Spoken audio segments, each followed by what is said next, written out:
décision, c'est de te suivre. Je veux te suivre comme un amour. Pour toujours, pour l'éternité. Soutiens ma foi, ô Dieu tout-puissant.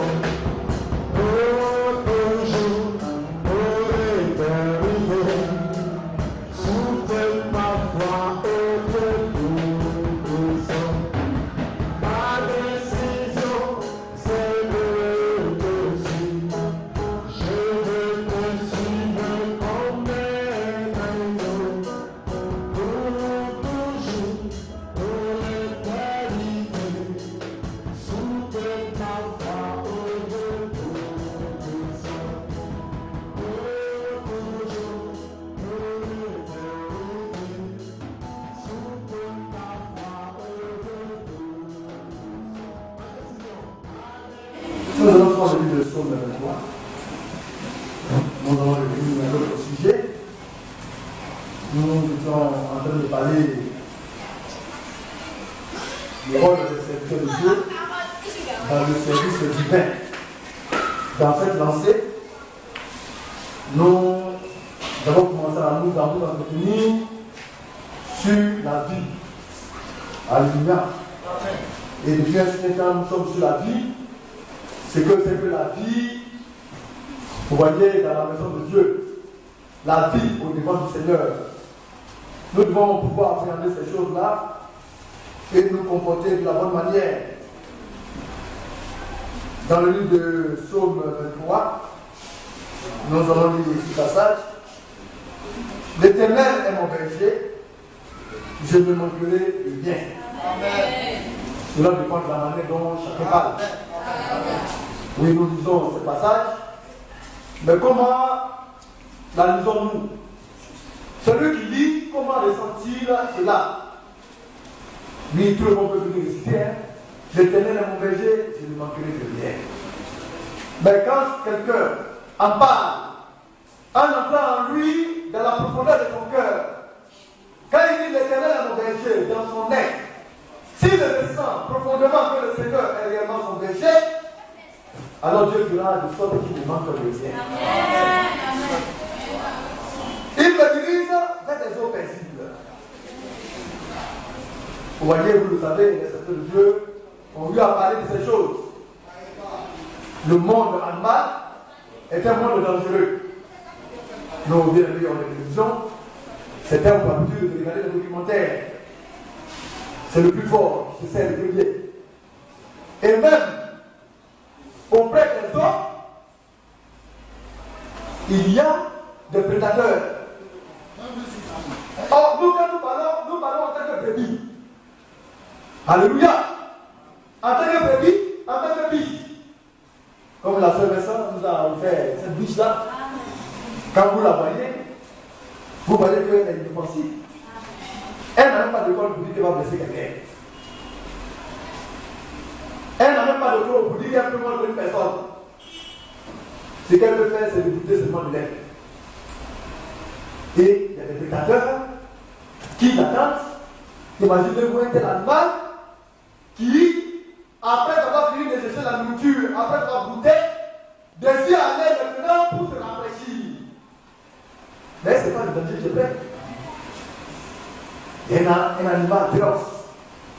Cela peut être le lion, la panthère, le guépard, alléluia. Tous ces animaux féroces. Les caïmans, les crocodiles, même le serpent. Ils sont tapis dans les airs et ils attendent à ce que la pauvre brebis apparaisse. Ou bien la pauvre biche apparaisse. Une fois qu'il s'est saisi d'elle, la biche croit de la pauvre devant elle. Est-ce que ça veut dire pour elle? Alléluia. Alors le Seigneur nous dit, dans ce monde dangereux, ce monde terrible dans lequel nous sommes, où Satan ne fait pas de merci à quelqu'un, aux enfants de Dieu, nous avons soif. Nous avons besoin d'eau fraîche. Alors le Seigneur nous dévance. Il nous précède. dans le chemin que nous suivons et il rend paisible notre eau. Alléluia. Il fait de sorte que l'ennemi ne puisse point nous empêcher. Amen. Mais cela dépend. Est-ce que la brebis se reconnaît avec le lit? Est-ce que la brebis a accepté en tant que son berger? Souvent on en parle. Je le dis. Quand un fidèle, vous allez voir dans sa bouche, il va dire, oh j'aime le Seigneur merveilleux, le Seigneur glorieux. On dit Alléluia. Mais le Seigneur, il est sa parole. Le Seigneur lui-même ne va pas venir avec un bâton pour nous suivre. Le Seigneur a établi des règles de sa parole. Lui qui est le grand berger, il a établi des bergers. Alors ces bergers qui prétendent aimer Dieu, ils approchent d'un serviteur de Dieu, ils le regardent depuis le début. Tellement que peut-être il voit un serviteur de Dieu entre guillemets, il refuse même d'écouter même la voix qui sort de sa bouche. Le Seigneur aussi le prend entre guillemets. Lui qui prétend aimer Dieu, c'est lui qui foule au pied les règles établies par Dieu. Dieu ne te connaît pas. Est-ce qu'il a besoin de toi pour faire quoi que ce soit? Mais la meilleure manière pour toi de dire que tu aimes Dieu, c'est de l'écouter et de respecter les règles qu'il a établies. Alors quand tu regardes un serviteur de Dieu, même si dans le temps il est des carences, Dieu dit c'est lui que j'ai établi sur toi. Tu ne regardes pas la personne en tant que telle, mais tu regardes le don qui est en lui. Alors Dieu dit, tu es vraiment ma brebis. Et je t'épargnerai dans ton chemin. Je ferai de sorte que tout se passe dans de bonnes dispositions pour toi. Il faut adorer Dieu avec sagesse et intelligence. Mais alors tu adores Dieu de manière hasardeuse. Alors comme il le dit, il me dirige vers des zones paisibles. Dans le fait de diriger de la marche. On te diriger comment? Il faudrait qu'on te conduise. Il faut marcher. Mais tu marches comment? Si tu passes de manière désordonnée, les épines vont te piquer. Tu vas sortir du chemin. Et tu auras des problèmes. Il faut pouvoir marcher en suivant les règles du berger. Jusqu'à atteindre l'eau à boire. Vous savez que l'eau, c'est la parole. L'eau aussi, c'est l'esprit. Mais tant que tu n'as pas atteint la parole de l'esprit, tu es vulnérable. C'est là qu'il y a la paisibilité, la tranquillité. Alléluia. Il me conduit dans les sentiers de la justice. D'abord, il restaure ton âme. Restaurer ton âme, c'est ramener ton âme à l'état premier. Parce qu'il y a un état dans lequel Dieu a disposé toute âme. Selon sa parole, l'âme doit pouvoir revenir selon la règle établie par Dieu, selon la parole de Dieu. Dieu te ramène ton âme à la parole. Alors ton âme est restaurée. Ton âme est rétablie. Et c'est là maintenant qu'il fait quoi? Il te conduit dans les sentiers de la justice. Des règles établies par Dieu, des lois de Dieu, du respect de ses règles et de ses lois, de leur accomplissement et du respect de ton prochain. Comme j'en parlais à une bien-aimée, le prochain, on ne lui parle pas n'importe comment. On ne lui dit pas n'importe quoi. Parce que si tu veux dans la sécurité, tu dois faire des choses telles que Dieu l'a indiqué. Alors le prochain, il est important. Parce que la parole de Dieu traite toujours en relation avec le prochain. Après Dieu et sa parole, il s'agit du prochain. C'est pourquoi le deuxième commandement qui est semblable au premier, c'est que tu aimeras ton prochain comme toi-même. C'est pourquoi le prochain, par rapport au prochain, Dieu a établi un plan, une marque qui va te permettre de tester si tu peux aller au ciel ou pas. Et ce prochain-là, le Seigneur a utilisé cela l'âge de l'amour fraternel. la Odyssée. Le message qui était donné, c'est l'amour fraternel. Quand tu arrives à comprendre cela, quand tu arrives à appréhender ces choses, alors Dieu te prêt maintenant à aller dans la délivrance.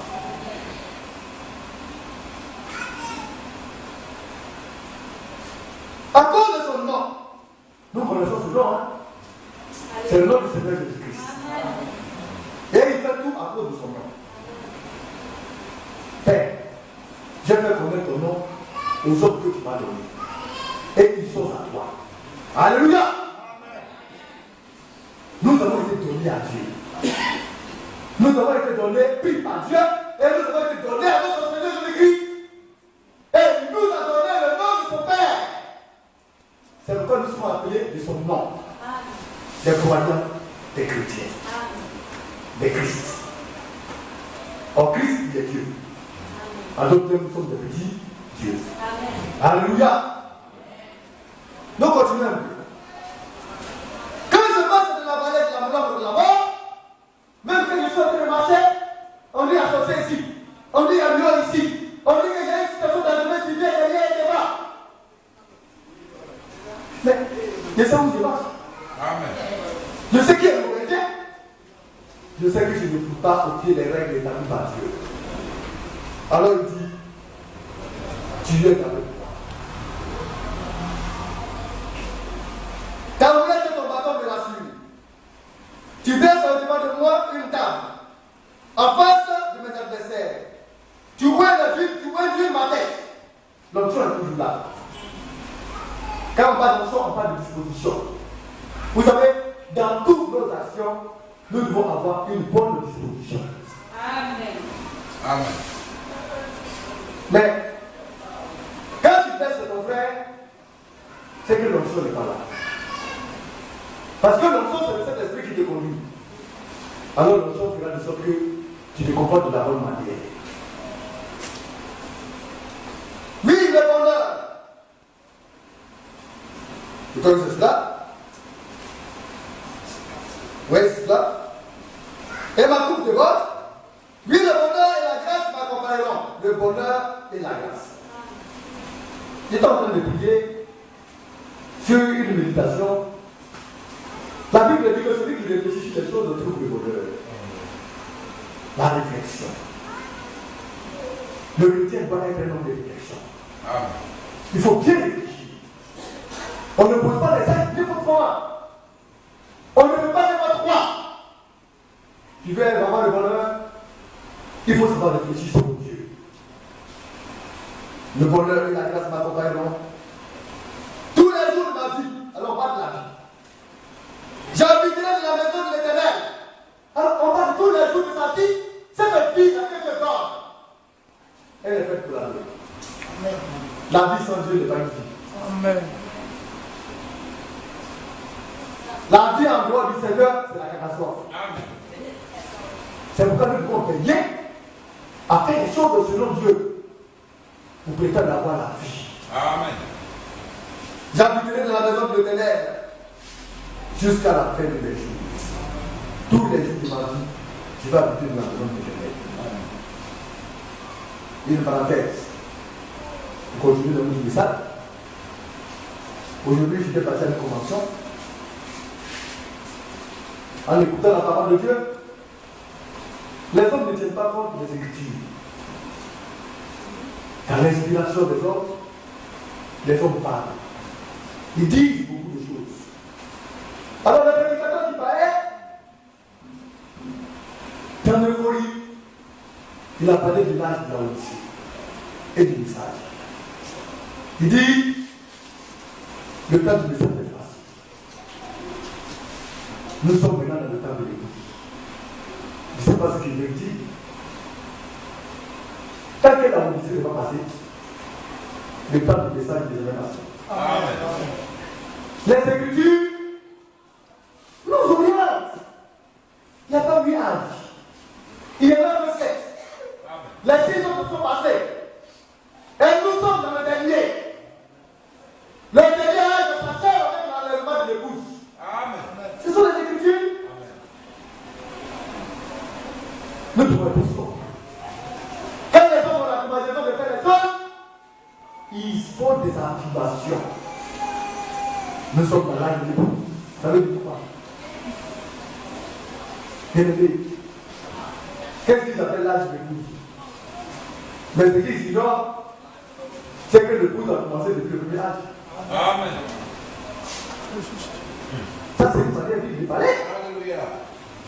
L'épouse, ce n'est pas seulement qui sont à la Odyssée. Amen. Mais l'épouse, c'est depuis l'âge des fesses. Amen.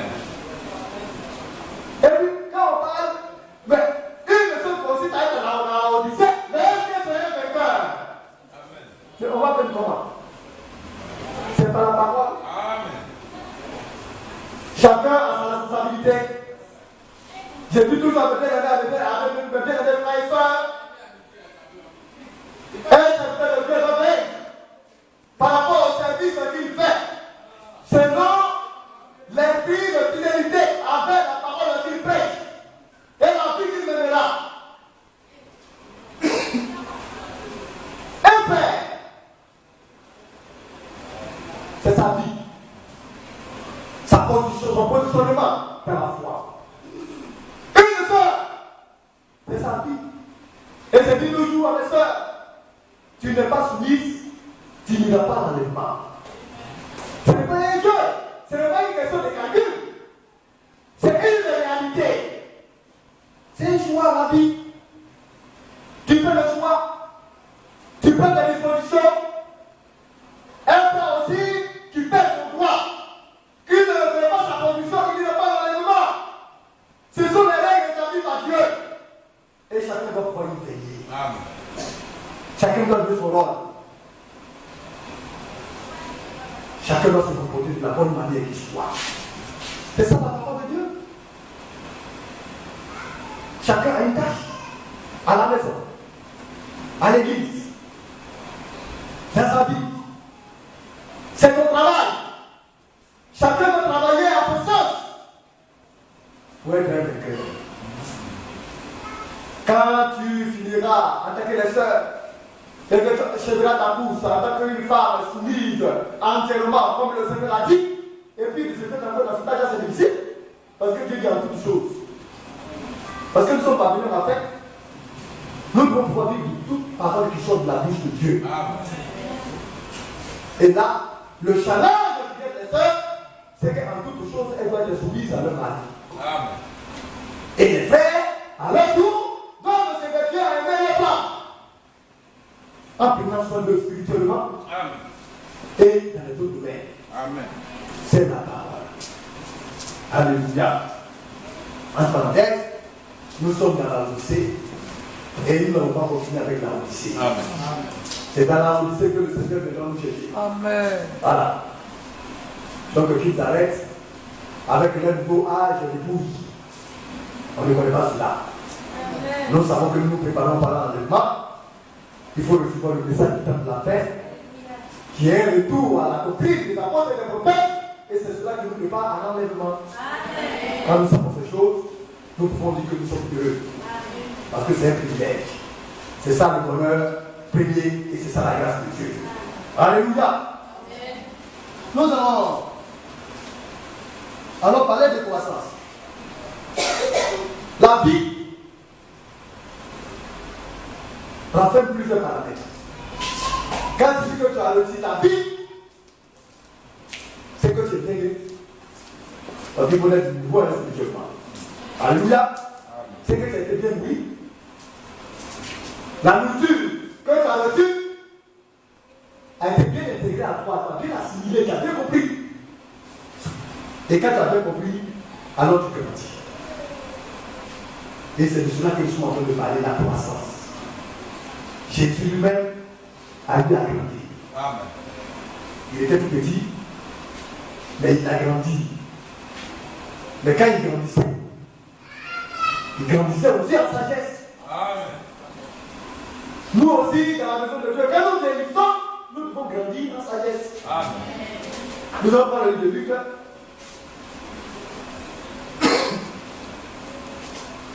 Luc, le chapitre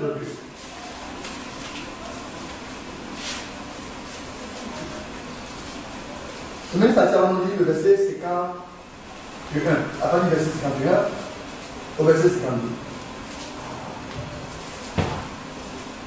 Ce sont les derniers versets du chapitre 2 de Luc.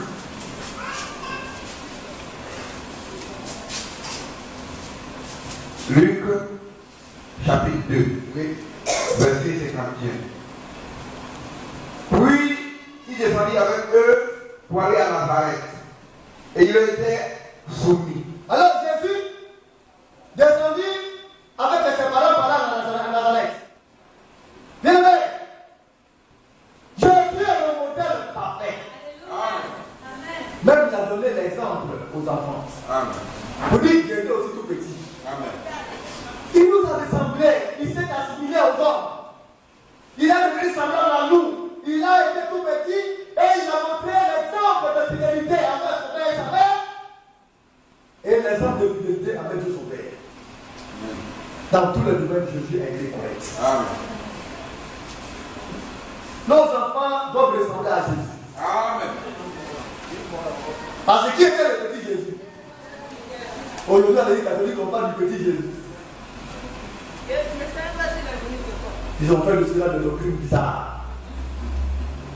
Mais nous demandons à nos enfants d'imiter la chose de la bonne manière. Amen. Alléluia. Oui, frère, nous continuons. Sa mère gardait toutes ces choses dans son cœur. Et Jésus croissait en sagesse, en statut et en grâce devant Dieu et devant les hommes. Alors, Jésus, tout petit qu'il était, il croissait, il grandissait. Bien aimé, un enfant ne peut pas grandir. Amen. Dans tous les domaines, mais il ne faut pas grandir comme un poulet. Parce que si tu grandis comme un poulet, tu vas mourir comme un poulet. Il ne faut pas grandir bêtement. Mais il faut grandir avec la manière. Amen. Alors Jésus croissait, il grandissait en sagesse. À chaque année que le Seigneur lui mettait la voix, il mûrissait. Amen. Il devenait sage.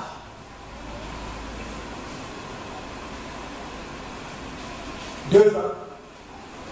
Quand on nous regarde, quand on fait 2 ans en arrière, on doit plus être ce qu'on a dit autrefois. Mais si 2 ans en arrière, il y a la même chose que 2 ans en arrière, aujourd'hui, c'est que tu es malheureux. Nous devons grandir. Amen. Un statut. La statue de l'homme parfait. Amen. Même un statut. Sa foi grandissait. Sa vertu, son comportement grandissait. S'améliorait. Alléluia. Il grandissait en connaissance. Parce qu'à 12 ans déjà, alléluia, il confondait les sages.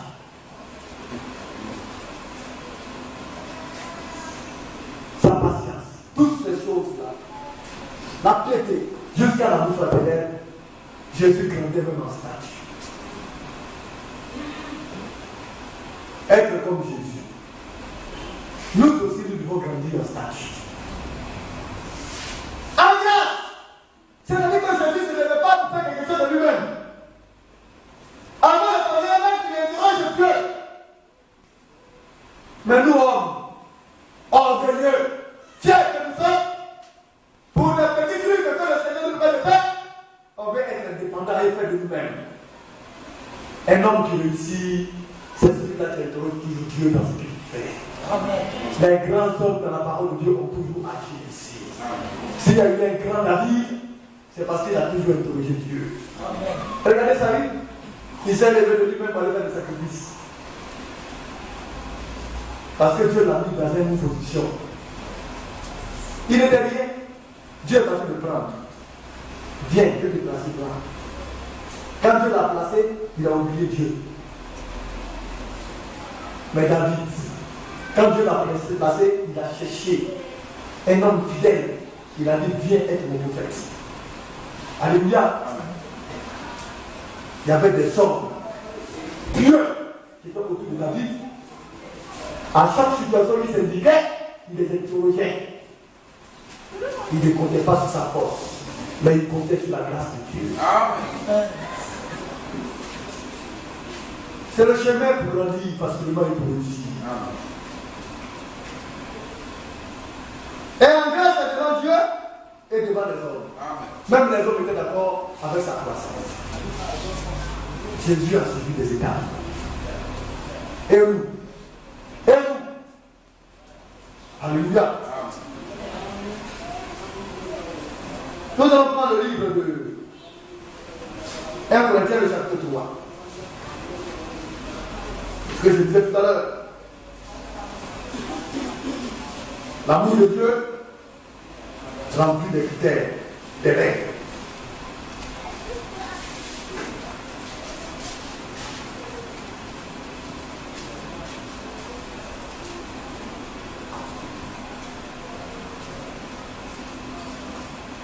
Nous allons lire à partir du verset 1 au verset 8. Rapidement. Dans mon prédiction de verset 9. Oui. Amen. 1 Corinthiens chapitre 3, Oui. verset 1. Pour moi, frère, ce n'est pas comme à des hommes spirituels que j'ai pu vous parler, mais comme à des hommes charnels, comme à des enfants en Christ. Donc quand on est enfant en Christ, on écoute et on apprend à grandir. Alléluia. Oui. Je vous ai donné du lait, non de la nourriture spirituelle, non de la nourriture solide, car vous ne pouvez pas la supporter. Donc à un moment, on mange de lait, on boit de lait, on boit de lait, on boit de lait. Mais quand même, à un certain moment, il faut arriver dans la nourriture solide. Toujours du lait, du lait, du lait. Mais si tu grandis inutilement, et quand on dit de donner du lait, ça va de la galère. Quand tu as dépassé l'âge de 5 ans, 6 ans, ou même l'âge de 3 ans, un bébé là, à un certain âge, on commence à lui donner un peu de riz, un peu de bâton. Amen. Parce que le lait, un masse, son organisme ne supporte plus. Mais imaginez-vous, un frère qui vient dans le Seigneur et qui vieillit, il a 10 ans et qui aime toujours le lait. C'est déjà le cas de Dieu. Nous devons dépasser cela. Amen. Nos comportements d'enfants, de bébés là, nous devons laisser cela. Amen. Oui, frère. Et vous ne le pouvez pas même à présent, parce que vous êtes encore charnel. En effet, Et celui-là qui est charnel, c'est ça, hein? C'est lui qui est encore au lait. Quand il vous sourit, vous voyez les dents jusqu'à là, ça veut dire qu'il est capable de copier des vraies dents, des vrais mots. Mais il est encore au lait. Pourquoi? Parce qu'il est charnel. Il n'appréhende pas les choses spirituelles de Dieu. Oui, frère. En effet, puisqu'il y a parmi vous de la jalousie et des disputes, n'êtes-vous pas charnel et ne marchez-vous pas selon l'homme? Alors il y a l'esprit de jalousie et de dispute. Il est jaloux. Pourquoi lui il est comme ça? Pourquoi il a telle chose? Et puis il a telle chose de quoi? Amen. Tu veux avoir aussi travail? Amen. Des disputes. Oh, il m'a fait ceci. Il ne m'aime pas. Ah, on m'a dit que lui, il a dit ça de moi. Et puis tu viens, tu regardes ton frère autrement. L'homme que Jésus a mis auprès de toi pour que tu puisses l'aimer et le considérer, tu le prends de travers. Dans la maison de Dieu. Tu habites dans la maison de Dieu. Et puis tu vas regarder ton frère autrement. Bien aimé. C'est dangereux. Oui, frère. Quand l'un dit, moi je suis de Paul, et un autre, moi d'Apollos, n'êtes-vous pas des hommes? Alors, et on va maintenant jusqu'à la porte vient. Il finit ça entre eux maintenant. De frère en frère, de sœur en sœur. Et maintenant, tellement que la chair est montée, on va maintenant sur les choses de l'Esprit de Dieu. C'est-à-dire que maintenant, on a pris de frère. Les pauvres serviteurs de Dieu qui servent Dieu tranquillement, c'est eux maintenant qu'on va essayer maintenant d'opposer. On va essayer maintenant de faire un choix. Quand tu as fini de faire ton choix, le Seigneur aussi va te laisser le choix aussi de choisir. S'il y a plusieurs cieux, tu vas choisir le ciel était pour toi.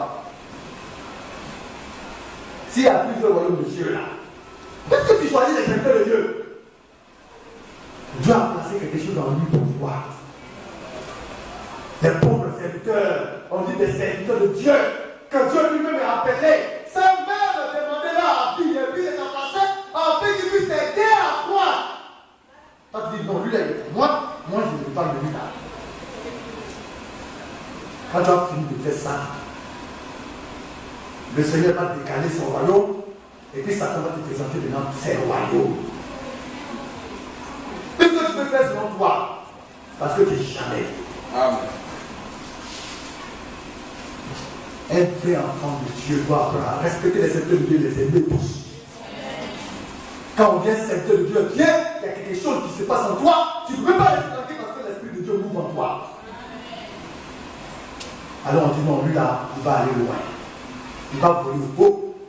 Le ciel là, vraiment, c'est pour lui. Parce que ce qui est en lui là, la terre ne va pas contenir cela. Parce qu'il a l'amour pour les choses. Amen. Les serviteurs de Dieu, laissez-les en paix. Ce sont des hommes que Dieu a mis à votre disposition pour vous servir, pour vous donner le conseil divin. Tout simplement. Oui, bien aimé. Je sais. Oui. Qu'est-ce donc Apollos? Mais quand on dit qu'est-ce que? Alors, donc lui là il est pour moi. Mais le Seigneur dit, mais lui là il est qui? Parce que j'ai fait le positionner là, c'est moi qui l'ai appelé. Tu n'as encore rien compris. Tu fais des choix.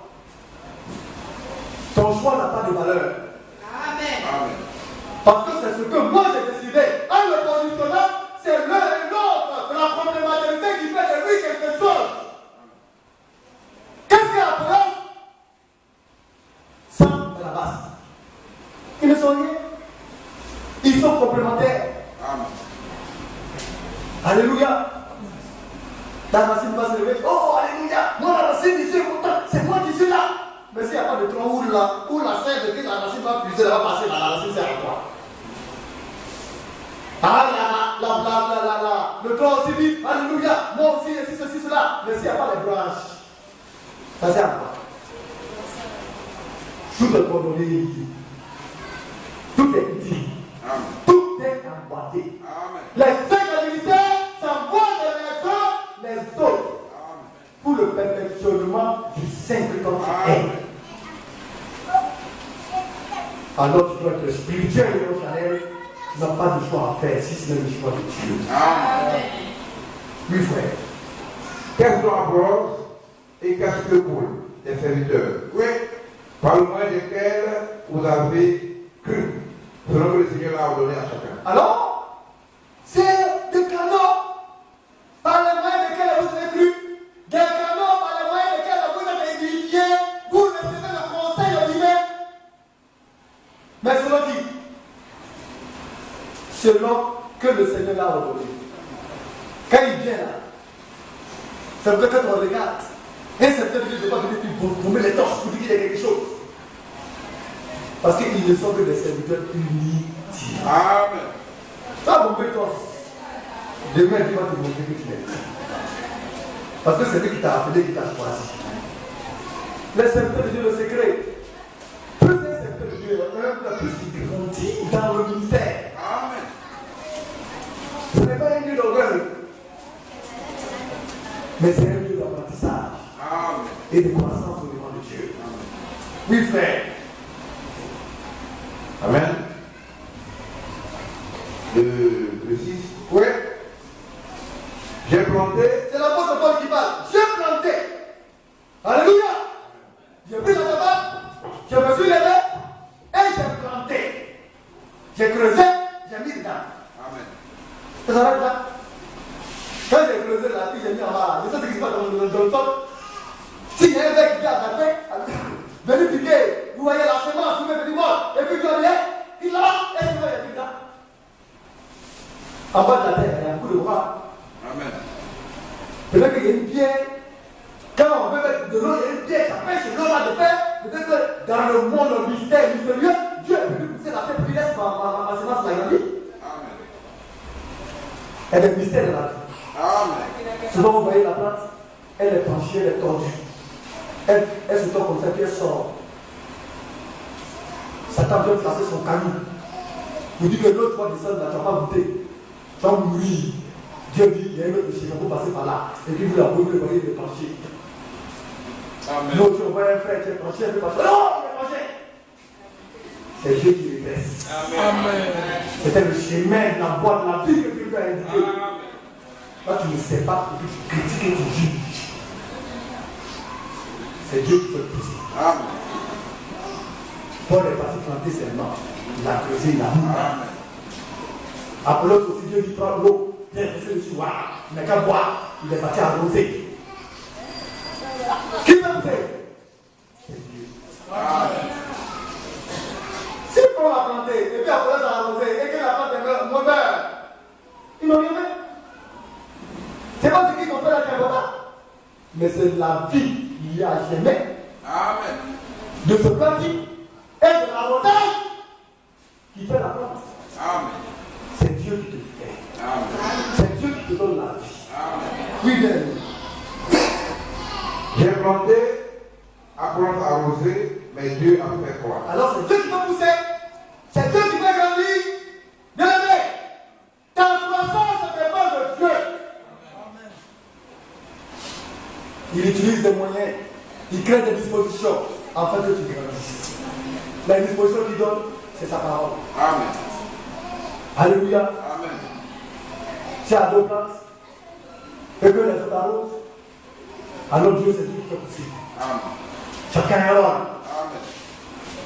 Mais pourvu que la sémence qui est plantée dans vos cœurs trouve un cadre adapté, une atmosphère idéale. Oui, frère. En fait, ce n'est pas celui qui plante qui est quelque chose, ni celui qui arrose, mais Dieu qui fait quoi? Vous voyez? Alors Dieu nous prend comme les choses. Ça c'est là. Il dit qu'ils sont inutiles.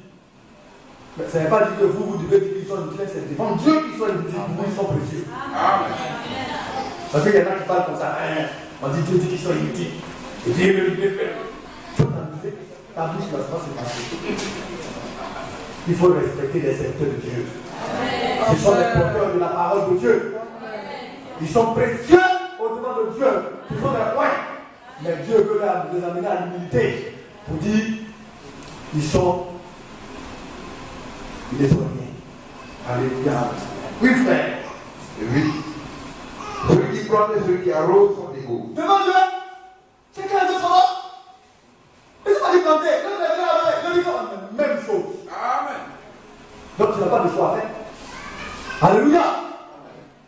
Tu dois prendre tout le monde au même pied, les aimer de la même manière. Oui, frère.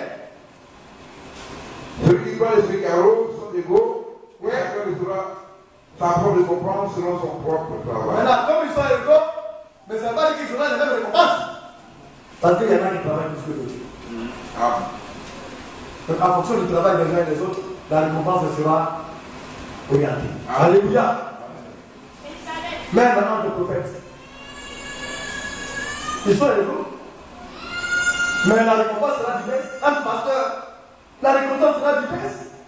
Alléluia. C'est pourquoi nous devons travailler. Amen. Oui, frère. Le 9. Quand nous sommes ouvriers avec Dieu, pour le champ de Dieu, l'édifice de Dieu, selon la grâce de Dieu qui m'a été donnée, j'ai posé le fondement comme un sage architecte et un autre bâti dessus. Mais que chacun prenne garde à la manière dont il bâtit dessus. Donc, nous sommes dans le sein de Dieu, c'est l'église. Alléluia. Nous sommes ouvriers, nous travaillons pour Dieu, pour le Seigneur. Oui. On a un frère, il prend des ouvriers, des manœuvres pour travailler là-dedans. L'équipe il prend sa tabac pour enlever les arbres, et puis il ne touche pas. Vous comprenez? Mais dans la nature, quand on regarde la réalité, les herbes sont contentes. Alléluia. De quoi qu'on enlève les mauvaises herbes autour d'elles. Mais quand on oublie une mauvaise herbe autour d'une plante, elle est étouffée. Et elle finit par mourir. Amen. On n'a jamais vu une plante qui a dit à un travailleur, ne me touche pas. Au contraire, c'est une joie de voir les ouvriers dans le champ de Dieu. Vous êtes le champ de Dieu. Et tous les serviteurs de Dieu, à quelques degrés que cela soit, ils sont oubliés dans le champ du Seigneur. Ils travaillent dans la maison de Dieu. Et là, l'apôtre Paul dit, il a posé le fondement. C'est ce fondement-là que nous suivons jusqu'au bout. C'est lui notre apôtre, l'apôtre de païen. Il a creusé, il a coulé. Il sert tout ce qu'il y a comme garantie, selon que Dieu lui a indiqué. Satan ne peut pas venir bouleverser les fondements de l'Église. C'est plus possible. Mais beaucoup n'ont pas compris ça. On laisse le fondement que Paul l'a posé, et puis on va partir sur autre endroit. Et il y en a même, le fondement qu'il a posé selon la foi, parce que c'est lui, le prophète de l'âge de la foi. Le fondement qu'il a posé, il y en a et puis qui deviennent banco dessus. Il y en a la maison en bas, il y a la maison là, de la brousse là, de village là. C'est ce qu'ils viennent mettre dessus. Alors il dit, j'ai posé le fondement comme un sac d'architecte et un autre bâti là-dessus. Nous, serviteurs de Dieu, nous bâtissons là-dessus. Amen. Sur le fondement posé par l'apôtre Paul. Amen. Mais de quelle manière bâtissons-nous? Avec des éléments solides ou bien des éléments passagers? Or, les instruments sur lesquels nous devons utiliser, le matériel que nous devons utiliser, Dieu nous les a donnés. C'est sa parole amenée à l'Esprit de Dieu. On ne doit pas tronquer la parole. On n'a pas le droit de falsifier la parole. Amen. Il faut la donner telle qu'elle a été donnée. Amen. C'est ainsi qu'on pose, on bâtit solidement là-dessus. Amen. Alléluia. Et c'est ce que nous essayons de faire bien-aimés. Amen. C'est comme vous devez comprendre. Et soutenir l'œuvre de Dieu. Soutenir les serviteurs de Dieu. C'est la mission difficile à laquelle nous Seigneur nous a appelés.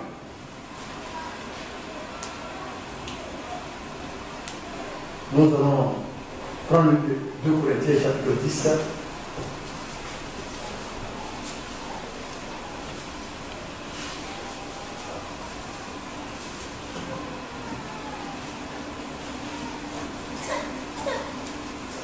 Je viens de lire le verset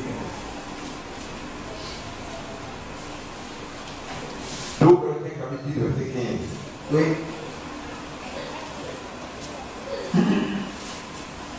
Nous ne nous retrouvons pas des travaux d'autrui qui sont hors de nos limites. Mais nous avons l'espérance. Si votre foi augmente, de devenir encore plus grand parmi vous dans notre propre domaine. Alors, il dit que nous ne nous glorifions pas des travaux d'autrui. On va venir te glorifier du travail de quelqu'un d'autre.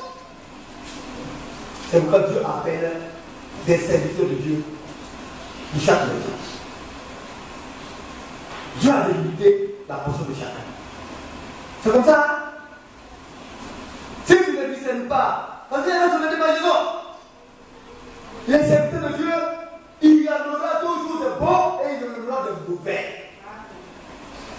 Si tu t'es appelé à une tâche, à une mission, et que tu ne décides pas l'heure pour laquelle le Seigneur t'a appelé, tu vas aller dans un autre champ qui ne t'appartient pas.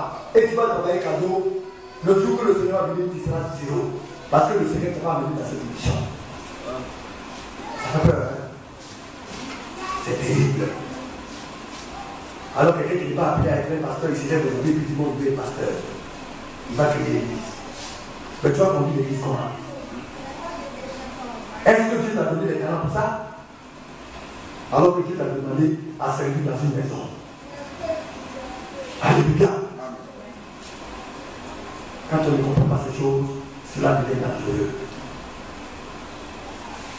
La maison est pour tous les secteurs de Dieu. C'est la maison de Dieu. Nous commençons ici et nous allons achever dans le royaume des cieux. L'objectif c'est de travailler pour y aller. Amen. Et Dieu crée les moyens pour chaque maison. C'est pourquoi Dieu va bénir. Et il va bénir les frères dans la maison qui il nous a assignés. Amen. Afin que et la parole de Dieu participe à la bénédiction. Mais entre nous, hein, vous ne pouvez pas dire qu'en matière de parole de Dieu, vous ne pouvez pas bénir. Parce que ce que vous mangez dans la semaine, vous ne pas bénir. Amen. Dis-moi si vous avez été mangé, vous n'avez pas fini de digérer, bien vous donner encore. Voilà. Vous êtes gâtés. Et c'est la maison à laquelle Dieu vous a assis. C'est pourquoi vous devez prendre soin de cette maison. Veillez sur elle. Entretenir. Alléluia. En partant en bébé, le roi Salomon, quand il était roi, il a dit que même ses serviteurs, quand les hommes disent, les hommes, les rois, les hommes, quand ils disent, ils viennent, la manière dont ces serviteurs sont habillés, eux-mêmes là, dans le royaume, dans les frères, ne sont pas habillés comme ça. Il a été un grand roi. Aujourd'hui, on parle de la reine Elisabeth. Elle est petite. La renommée, la grandeur de Salomon, jusqu'à nos jours, on n'a pas vu quelqu'un qui soit semblable. Le Seigneur dit qu'ici, il y a plus que Salomon. Yes. Dans le royaume de Dieu, attendez-vous, c'est vous bientôt. Quand nous allons aller dans nos palais, quand la cité va descendre du ciel sur la terre, vous allez voir s'il y a un petit roi qui peut se comparer à nous. Amen. C'est que Dieu nous donne les grand. Soyons conscients. Aimons-nous. Alléluia. Et nous allons nous retrouver en paix. Que Dieu vous bénisse. Nous allons nous